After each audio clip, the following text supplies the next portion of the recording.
भी मुझे जाने दो। इतना कहकर जया ट्यूशन पढ़ाने चली गई। सुनीता गुस्से में आग बबूला हो रही थी। बहुत पढ़ निकल गए हैं, आज इसने मेरी बात नहीं मानी। आने दो इसके बापू को, आज ही इसका घर से निकलना बंद करवाती हूँ। जया जहाँ ट्यूशन पढ़ाती थी वहां कई बच्चे थे। उनमें से एक बच्ची थी गुड़िया। जया गुड़िया के घर ट्यूशन पढ़ाने जाया करती थी और बाकी बच्चे भी वहीं आया करते थे। गुड़िया के घर जया का रोज का आना जाना था। गुड़िया के घर वाले जया को बहुत पसंद करते थे। जया को तो पता भी नहीं था कि गुड़िया के घर वाले गुड़िया के चाचा रवि से उसकी शादी करवाना चाहते थे। उस दिन जब जया ट्यूशन पढ़ाकर घर लौटी तो उसके पिता विजेंद्र उसका इंतजार कर रहे थे। सौतेली माँ सुनीता ने विजेंद्र को जया के खिलाफ काफी भड़का दिया था। आ गई तू? कहाँ गई थी? पिताजी, मैं बच्चों को ट्यूशन पढ़ाने गई थी। अपनी माँ के मना करने के बाद भी तू ट्यूशन पढ़ाने गई? पिताजी, कॉलेज की फीस भरनी है, इसके लिए पैसे चाहिए, इसलिए मैं ट्यूशन पढ़ाना नहीं छोड़ सकती। तो आज मैं तेरी फीस की टेंशन दूर कर देता हूँ। क्या पिताजी, आप मुझे फीस के लिए पैसे देंगे? नहीं, ना तू कॉलेज जाएगी और ना ही होगी फीस की टेंशन। नहीं पिताजी, ऐसा मत कहिए। विजेंद्र ने जया का हाथ पकड़कर उसे उसके कमरे में ले जाकर पटक दिया और बाहर से दरवाजा बंद कर दिया। कान खोल कर सुन ले जया, कल तुझे देखने के लिए लड़के वाले आ रहे हैं।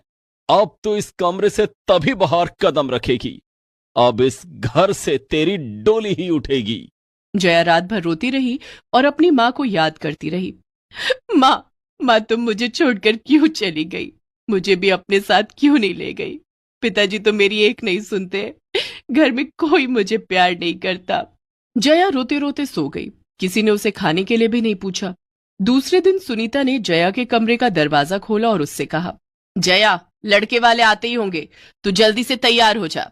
जया समझ गई थी कि अब उसकी सुनने वाला कोई नहीं है। वो नहा धोकर तैयार हो जाती है।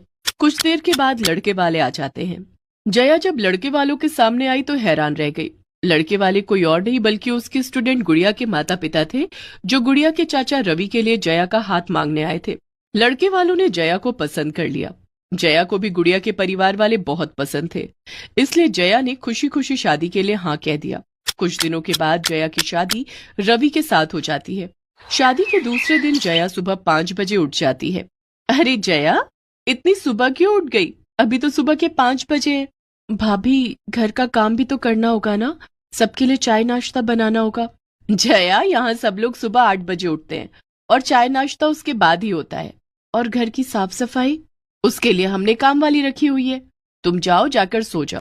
जया मन ही मन सोचती है, मेरा ससुराल मेरे मायके से कितना अच्छा है। यहाँ सब लोग सुबह 8 बजे सोकर उठते हैं। मायके में तो मुझे सुबह